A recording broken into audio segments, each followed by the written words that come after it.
Okay, it is Sunday. I got a couple of real good scores this week. I went to some garage sales, went to Frame Builder Supply, went to my friend Jeff's shop, Bicycle Emporium, and I went to the Community Cycling Center for their Sunday salvage sale.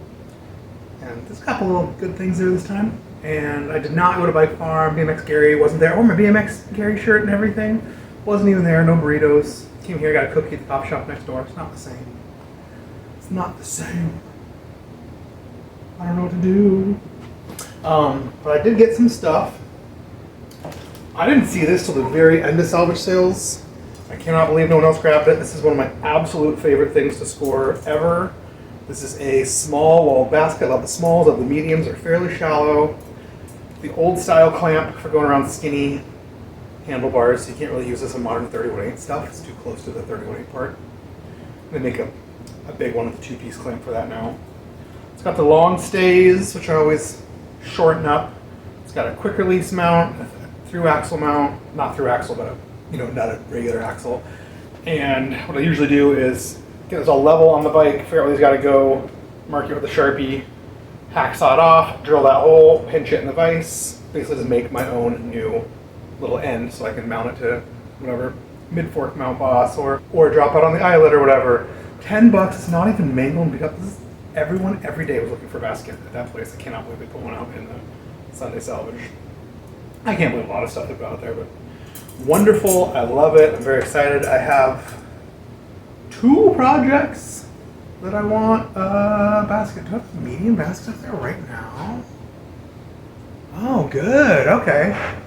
Got 2 projects that I want a basket for. I built a bike for a friend a while ago, and he was saying he might need a basket. It's like a old Trek road bike from the 80s that I did Bell Orange Milano bars on and upgraded to all 1x10 Tiagra matching stuff. It looks really good. Black and silver, got a metal paint job with dark gray Tiagra parts and stuff. Great looking bike. No rack mounts, no fender mounts. Only takes like a 25mm tire. So the small wall would probably be really nice for that. I keep telling him to go buy a new basket. He's like, He doesn't want to spend $40 on it. He wants me to do it. He probably wants me to go put it on in his backyard. He's always trying to get me to do that. He's a contractor, so he takes his tools everywhere to do jobs. I keep trying to tell him, I'm a bike mechanic. All my tools and spare parts and bits are in this shop. You come here. So we'll see.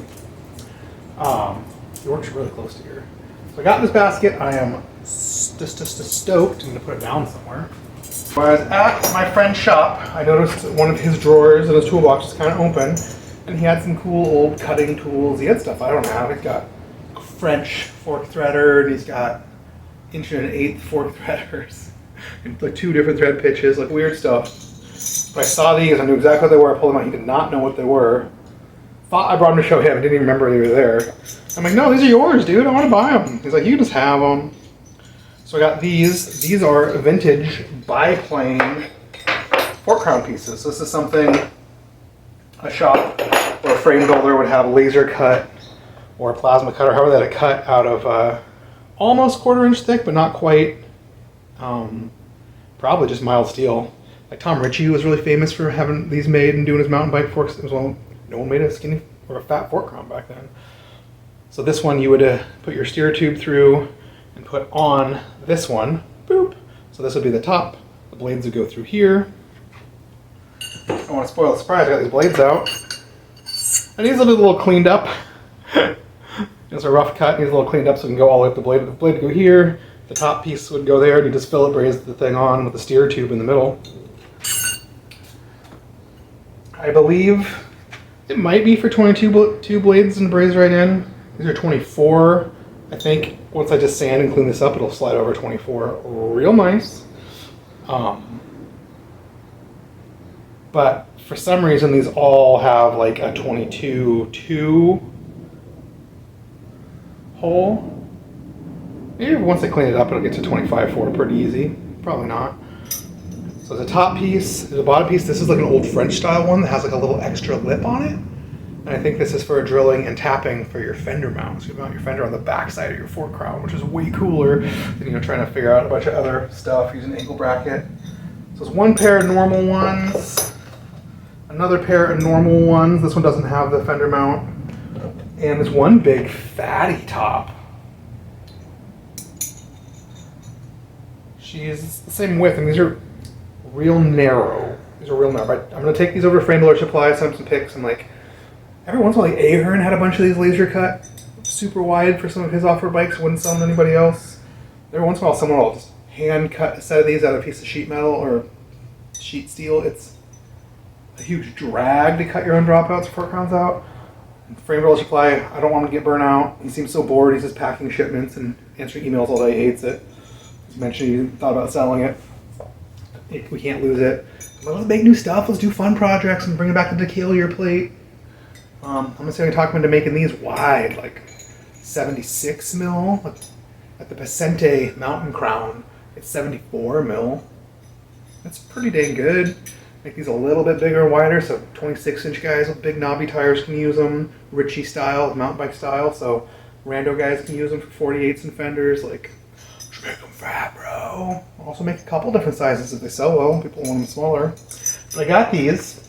I tell him, talking about it at Frame Builder Supply, and he had, this is a scoop, this is a spoiler, Columbus screwed up a box of blades. So you're getting these straight, rakeable disc brake fork blades. So they're much fatter at the bottom, and the tube's much thicker for all the disc brake stress and stuff.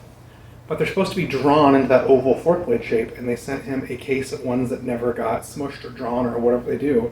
They're perfectly round. A lot of guys use round stuff for like really off-road mountain bikes, but they're like like they're huge, like just inch and eighth, like just massive blades I would never use. And these are only going to be like probably 24 mil. I should check. 24 mil is like a pretty standard for a round track crown. So they might be. So they might be that. I'm thinking about making a fork with these. It's so narrow though. This will fit. This is probably for 27 1/4. So it'll probably fit 27 1/4.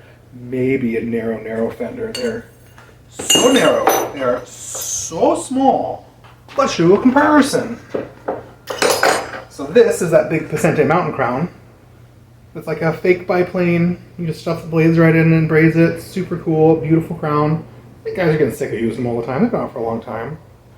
You can see this thing. So if I line up the fork blade socket, the other fork blade is like almost here. It's like so narrow. Here's the Pacente Paris Brest crown. This is my favorite crown. It's like another fake biplane one. It's gorgeous. Ready to go out of the box. Yeah, this is like at least a centimeter and a half less clearance. Here's a vintage track fork crown Chinelli that takes a 24 mil blade. Luckily this thing's a little bit wider. This thing takes 24 millimeter blade, probably 700 by 23 tire, no fender. And this thing only is about maybe 5 millimeters wider. so skinny.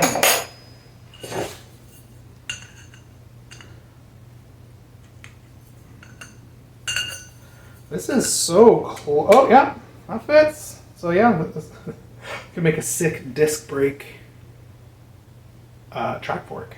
Could do that. That's pretty sick. He got a package of like 60 of these on accident. He doesn't know what to do with them, if they're even sellable. He's so bummed. I'm like, I think it's kind of hot. We should laser cut all these for. I mean, really, they should be laser cut for oval normal blades. Yeah, this almost fits. It's got a lot of rough edges from the laser cutter. Just a little bit of cleanup, and I think these would slide right over. So should I make crazy disc brake super narrow fork?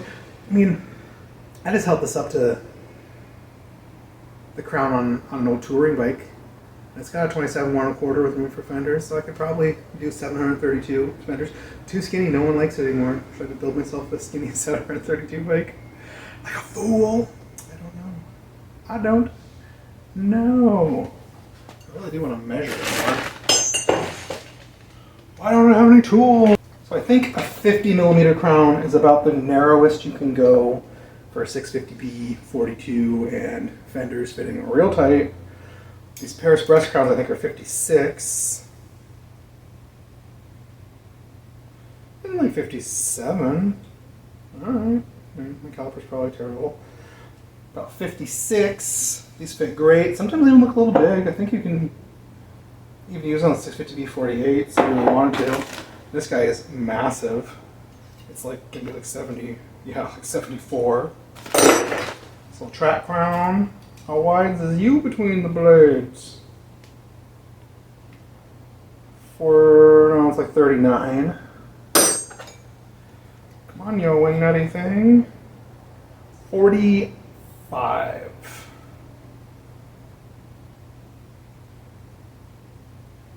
45. Pretty narrow. Could I fit a 38 in there? 650 38, yeah. Would there be room for fender? Maybe. It is often there. I really like a lot of clearance. I don't need it because I want to do this. It's real cool. I might make this fork and then build a whole frame around it for fun. Haha, be sick. God, maybe I'll do that. What a wing nut. What a wing nut. Then I gotta decide if I want to go just a normal flat top on the top, and then one of these guys, and then one of these guys do a triple crown. Very cool. Very cool. Or save this so I can do two of them someday. I'll probably save it. I'll probably just do a double crown. I'll probably do something real sketchy and nerdy, like cut most of the outside of this loop off. You can see anything. I'll probably do something crazy, like cut most of this off so it maybe makes a little tight point that wraps like 3/4 of the way around, but not all the way around. I got some vintage tube sets I got for free. I could make a weird, cool 1-inch threaded disc brake bike. I got those new old stock Rivendell lugs too. Could make something weird and cool. Might do it. Might do it. Okay, so that's that stuff. Very cool. Very cool. I ordered some stuff off of the eBay. I got some grade 8.8 black bolts, and so I'm going to use this for racks. So this will go through the fork crown. None of these are drilled. I'm going to show you. Go through the fork crown, so this will be poking out the front. And I'll just do a little mite around there so my rack tube can come up and just kiss inside of there. Sometimes I'll turn this head. I don't have a lathe. I need to get a cheap Harbor Freight lathe off Craigslist, something just tiny. Usually turn this head way down until it's just like the inside diameter of my rack tube. So I'm gonna plug it in, drop some brass down in there, heat it up, and watch the brass heat from the inside and capillary action come out through the crack and just make a nice little fillet. That's the prettiest way to do it, fillets. It's so fun. So I got a little bag of these guys. They're grade 8. They're real strong, aircraft grade. It's 25 pack, should last forever.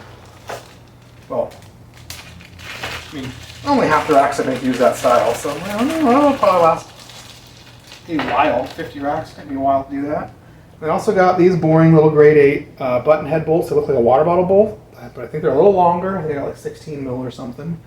I do the same thing. I braze these onto the very front of the rack for the front fender to bolt to. So I do it like right on the tippy, and that way I can just do a little miter in here, sit on that rack tube, use a little leather washer, fender, little washer and nut on the bottom. Wonderbar. I don't want to use cheap hardware store bolts. I only had one rack ever break, and it's because I used like the only thing I had sitting around, which was like a Planet Bike fender mounting one of these bolts for a big Portour rack. And it broke. I noticed it. The customer wrote in, and I noticed it cracking before it actually broke. So she wanted to get it repainted anyways. I was like, that's perfect timing. I'm going to take it off, braze on a good grade 8 one before I get it repainted. All problem solved. Steals so much room. Still gonna do it. I'm gonna do it. Gonna do it. I also had a kid with a broken bolt, and I went over to the hardware store so I could drill it out, easy out it. And I asked them about the drill bits, and they said this one's Milwaukee hard metal drill bit. It's like $6 a piece. Holy crap! Red Helix. It actually worked. Drilled super easy, real fast, and I was like trying all my other drill bits, and it's like went dull instantly or garbage. This thing was magic. I'm gonna buy a whole set of these. I know I should buy good drill bits, but I treat them so poorly that I usually just buy cheap Harbor Freight ones and you know, they burn out kind of fast, and I just throw them away and put more new Harbor Freight ones on. This was heaven. Heaven. All right, let's get to the rest of the salvage sale junk. At first, it didn't look like there was gonna be a lot of new stuff, but then there kind of was. I've gotten these there a couple of times. These are black Sagino 110/74 triple cranks. They are not light. They usually have steel rings. These look like they have alloy rings. At least the outer one. Barely scuffed. 170 forged black. I might be building this bike for my sister. She says she hates silver part. Her folding bike that she didn't ride and got rid of was orange with black parts. And she's like, I want to paint it orange and I want black parts. I'm like, oh my god. Okay. So I grabbed these because maybe they'd be good for her. Some of these all used parts. She has a very $0 budget, so I'm going to be paying for. I told her she was willing to pay Brian for the spokes and the wheel build labor. I'd provide everything else. And she paid for the paint, the powder coat. I would do all the labor for free, all the crazy stuff, so we'll see. So black side of these Sagino cranks, pretty fun. Last one I got I sold pretty fast. Some more of these, I don't know why I love them. These Trek T System 2, like really thin, light chromoly stems. They're always long, always mountain bikey. I don't know what's wrong with me. I grabbed another one. Silver water bottle hitch. I have no idea. I have no idea what I'm thinking half the time. An ugly SRAM. Oh, it says 10 speed. It's got a carbon fiber sticker on the plastic. 10 speed SRAM. Ugly road derailleur. Looks like a mountain derailleur. Exact action. No one's gonna care. I don't know why I got it. A single new tube with no box that has the cool yellow cap. Somebody else picked these up and then dropped them right back down. I recognized them. I grabbed them. I didn't even look. I just threw them in my bag. They are early Dior XT silver brakes with, I'm not sure if they have the correct pads. They're probably like a later replacement Cool Stop. Like all silver replaceable V-brake style pad. Got the pinch bolt. They're like always, they're always missing the canny bolts. Why won't anyone ever put the canny bolt? It's just an M6 bolt. Just throw the stock pretty ones away and use any garbage one to use. But no, just keep the bolts together. Jesus Christ, people. They're missing those bolts, but most people don't care. Another weird steel stem. I've gotten a zillion of from there. I don't know why. It's steel. It's light. It's missing a cap. It's chromo on it, 22.2. It's long. It's roady. It doesn't say the bar clamp diameter. I think the last couple of these I got were all 26.4 bar clamp diameter. And it is missing the bolt. Might go in recycling. I don't know. Grab this Bone Traeger seat post. It's the black one. It says race. It's alloy. It's kind of light. It's, you know, all faded and scruffed. Doesn't say what size it is in any legible place. It's probably 27.2.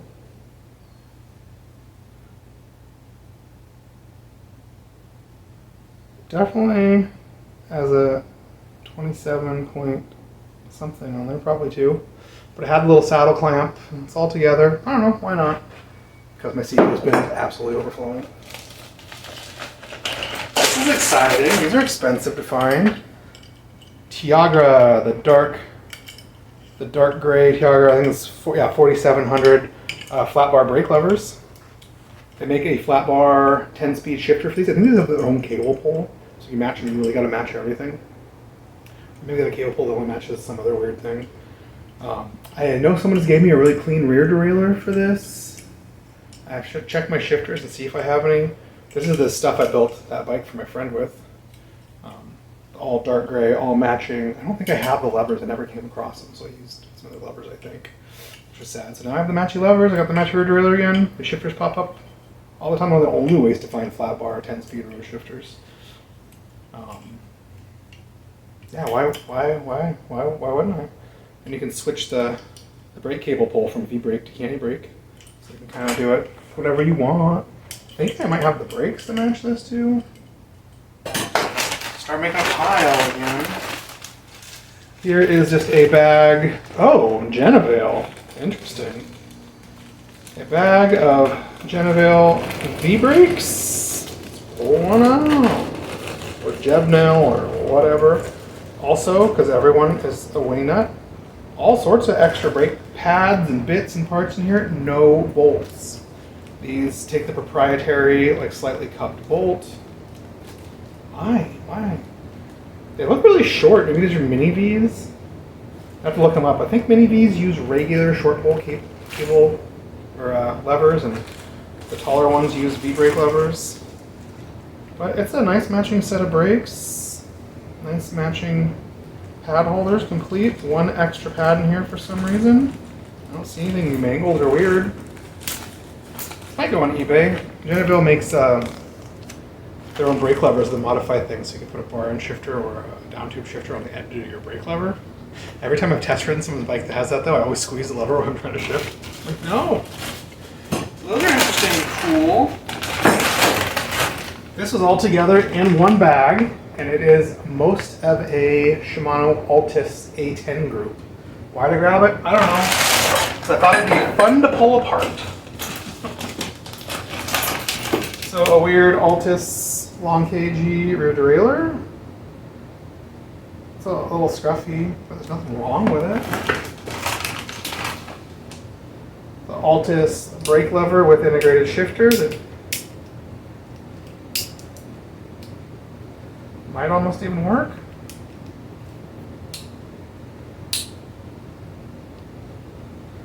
Barrel adjuster? Oh, okay. So I bought a little cheap bike and tried to upgrade it with better parts for reasons. Dude, this thing even has its clicks. Alright, built-in shifters is probably 7 or 8 speed. Probably candy brakes. Those are actually kind of cool.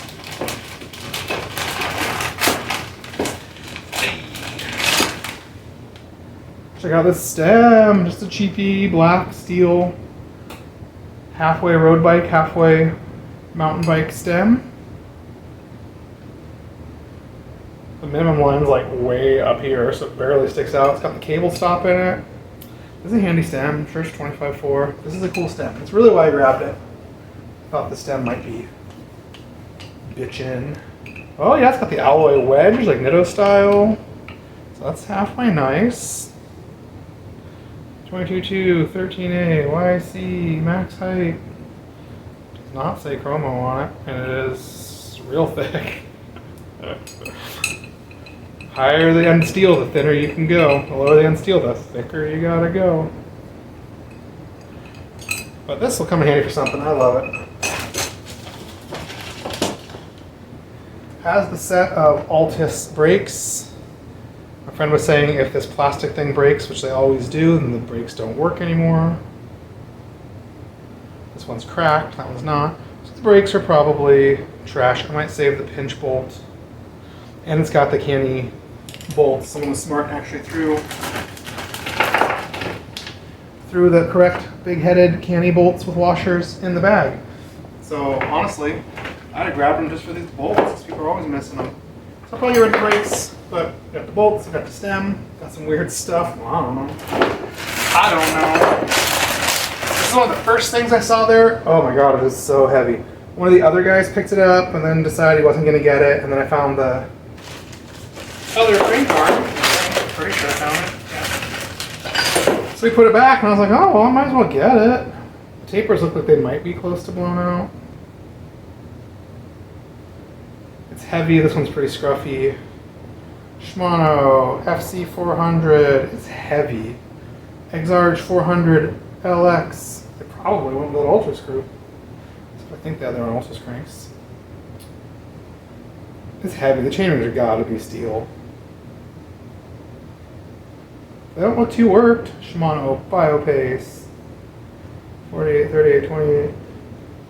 Got a little bit of roaching shift wear on the back. I don't know. I don't know why I grabbed them. God, these are so heavy. This is so heavy. It makes me want to throw it outside and scream. It is so heavy. It's gotta be steel chain rings. This crank feels heavy, but not super heavy. I don't know. Someone will want it. I'll probably put it on eBay. Someone's messaging me about rings. I'll put these on and see if he wants those.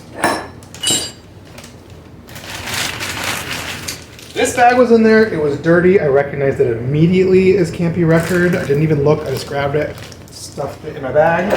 So I did not look at this. I wanted it in before anyone else noticed it. So let's take a look. Oh, heaven. Heaven. These are always missing the barrel adjusters. The barrel adjusters are just floating in this unsealed open bag, and they're not missing. Ooh, that one might be seized. That one spins nice. I'll start soaking this in penetrating oil, see if I can get it to move.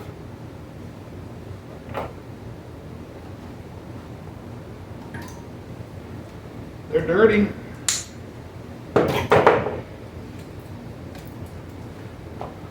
Oh! Can you see it from here? Campy Record drop bolt.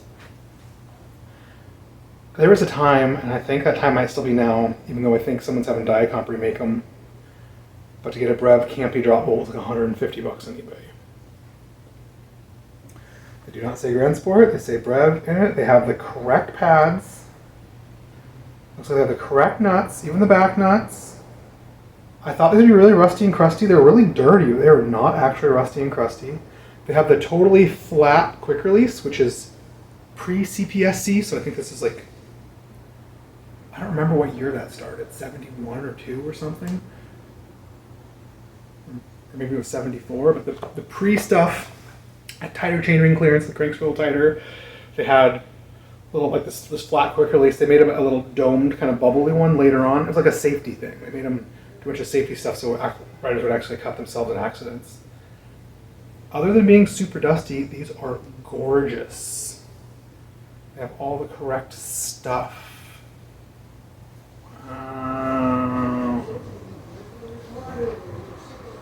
Wow, and the drop bolt. I mean, they're probably worth what? I don't know. They might be worth a little bit of money. Very hot. I grabbed this Diacomp BRS 100. I'm trying not to grab road brakes. Oh, look that turns. It's missing the pinch bolt. Ugh.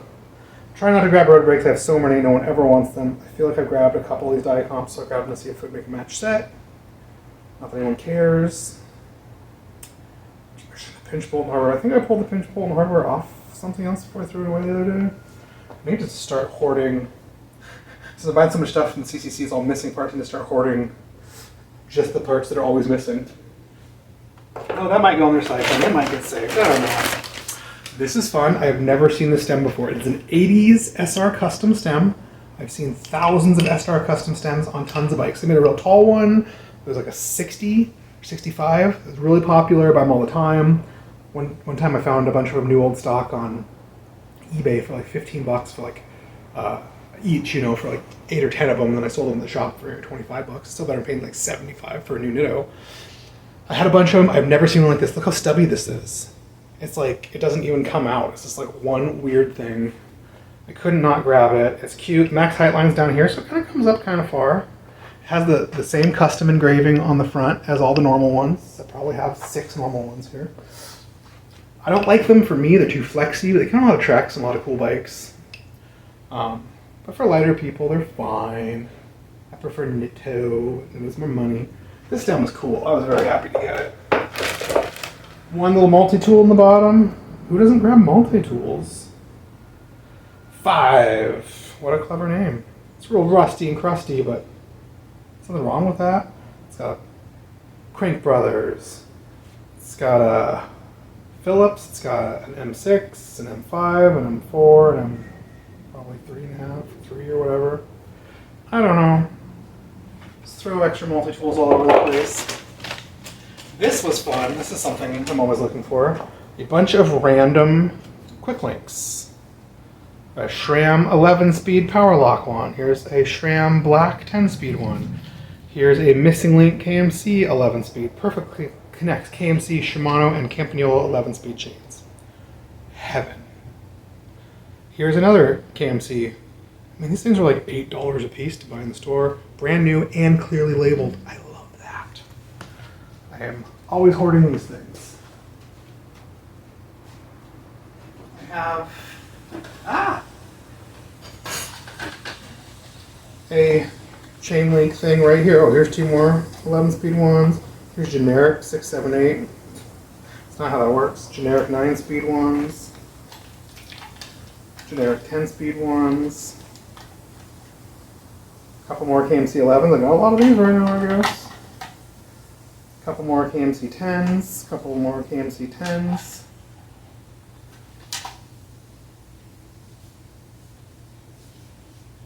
A brand new SRAM D1, whatever that means.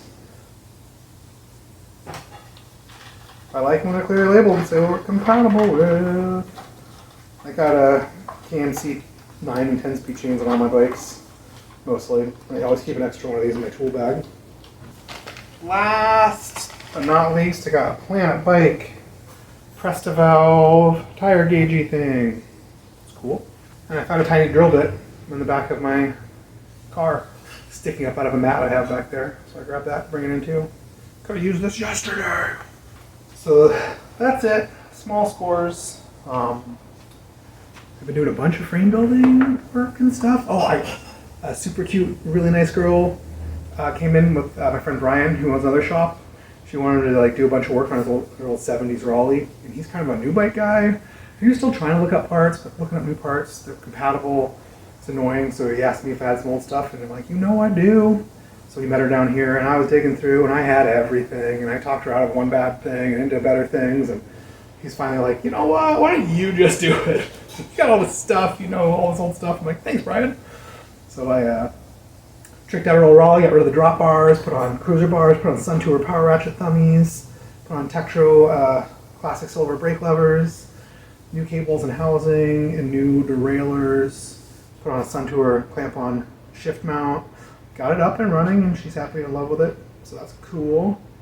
Had another kid with an 80s French Peugeot, and he came in and had Heliomatic wheels are all mangled, and I'm like, let me just respace this to 130, align the, it was like 122 or some wing-nutty French stuff. So I respaced it to 130, aligned the dropouts, had a bent derailleur hanger, straightened that out and saved it.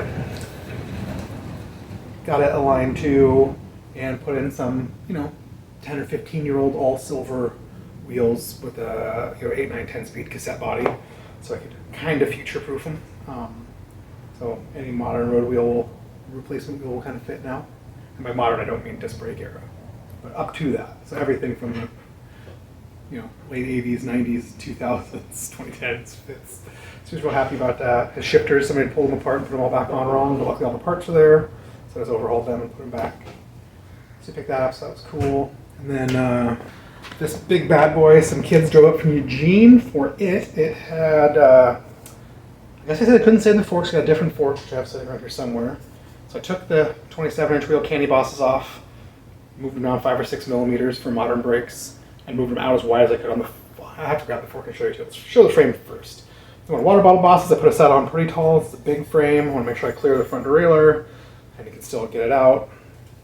Did the same thing, took the 27-inch kind of narrow candy bosses off, raised on these ones for 700C, real low, not just low enough for vintage brakes, but real low for modern brakes.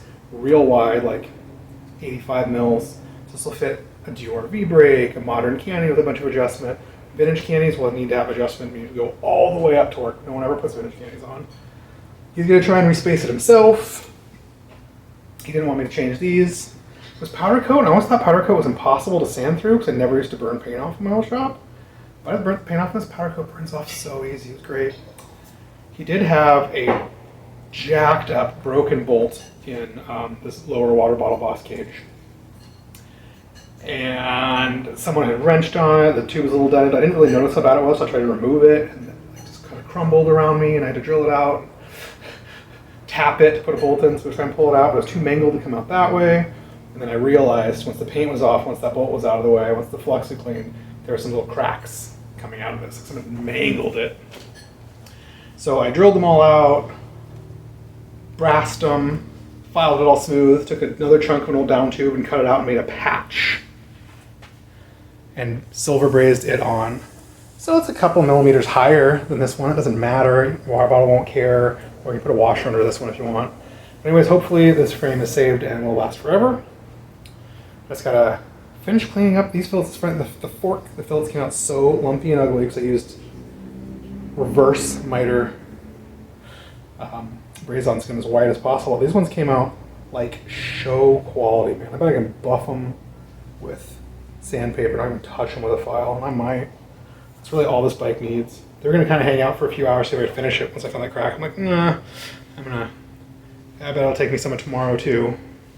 Here is the fork. I always say strip your bike. People always leave random parts all over it. But here's the fork, so I use the reverse miter candy blade bosses, so instead of coming in and being way too narrow like all the vintage forks, they actually come out, so a little outside of center. I also have some center mount ones, but those only measured like 75. Like the old ones are always like 64 millimeters apart. They measure like 75. I was like, no, these reverse ones put it at like 85.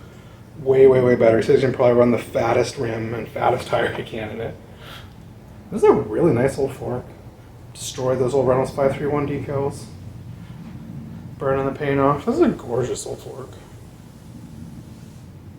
It clearly already cut a bunch of new threads in. This frame's 64. So this, who knows what this came out. They cut several inches of new threads and cut all the old ones off.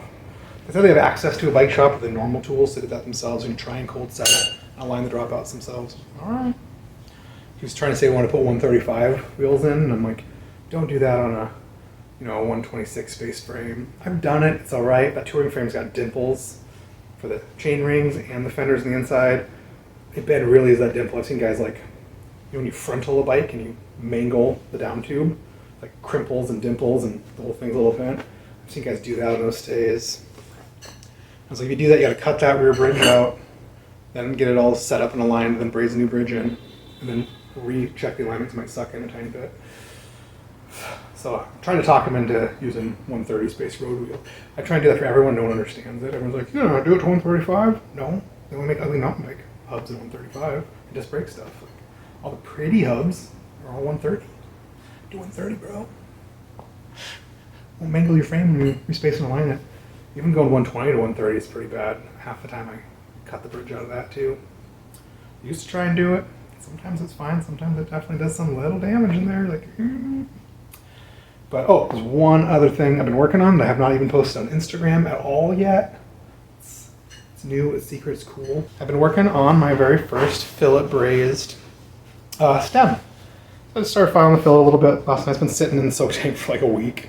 So I've been doing it in between things. I got so much stuff to do finally.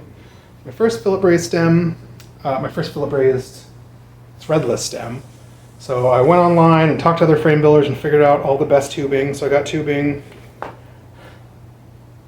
I think it's all normal size, normal wall thickness. I think it's supposed to be 0.9. It looks way thicker than that to me. So this tube just naturally fits right over an inch in a threadless steer tube. I went down one size for the extension because I hate it when guys go up a size or use the same size. Kind of give it a little bit of depth. And then found another giant tube, the same thing. The 035 wall, I think it's all 035 wall. That fits a 31/8 bar. I did have to run my 31/8 reamer through here. I got one for my cyclist seat tube reamer. I got that in 25/4 and 31/8 and 28/6. I ran it through here too with the 28/6 one. And it took like no metal off, but this one took a lot off around where the brazing is. A little bit off the other side. So you can kind of barely ovalize. You can just see silver fresh metal where it cut. Black metal on the top and bottom. That was my first stem. I still have to figure out how I'm gonna do my pinch bolts down here to tighten it. Do my pinch bolts here. But cool. I'm gonna finish sanding these. Here's the no file fillet, it's raw fillet. Here's the all smoothed out fillet. Gotta do that, put my clamps on, I make a decalier for this bike, and I'm working on making a front handlebar bag rack for it. So it'll be pretty cool. And I got enough of this stuff to do several of these stems.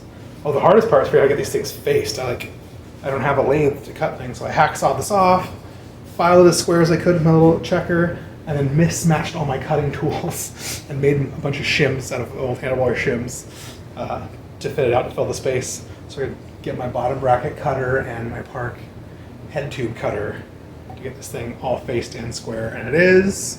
Checked on my alignment table with a bar in it. This is within a half a degree perfect. You'll never, unless you ride a bar this long, you'll never see it being slightly crooked. It's, you know, right in a normal 50 centimeters out. It doesn't even measure like a half a millimeter different.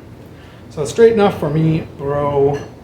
So I hand mitered everything. I just kept checking that miter and kept checking the miter. So I don't even know what this dimension is. I didn't even care. I just cut a chunk of tube and hand mitered it. I don't care if it's 87 or 93 or whatever. I just wanted to try my first stem so I can go too crazy. Learn how to do it and then I'll get uptight about it. So cool, so cool. But I guess that is all my scores for this week. So far, I hit a couple garage sales on the way here, got a couple things. But this will be fun. Can't wait to make a tequila or two.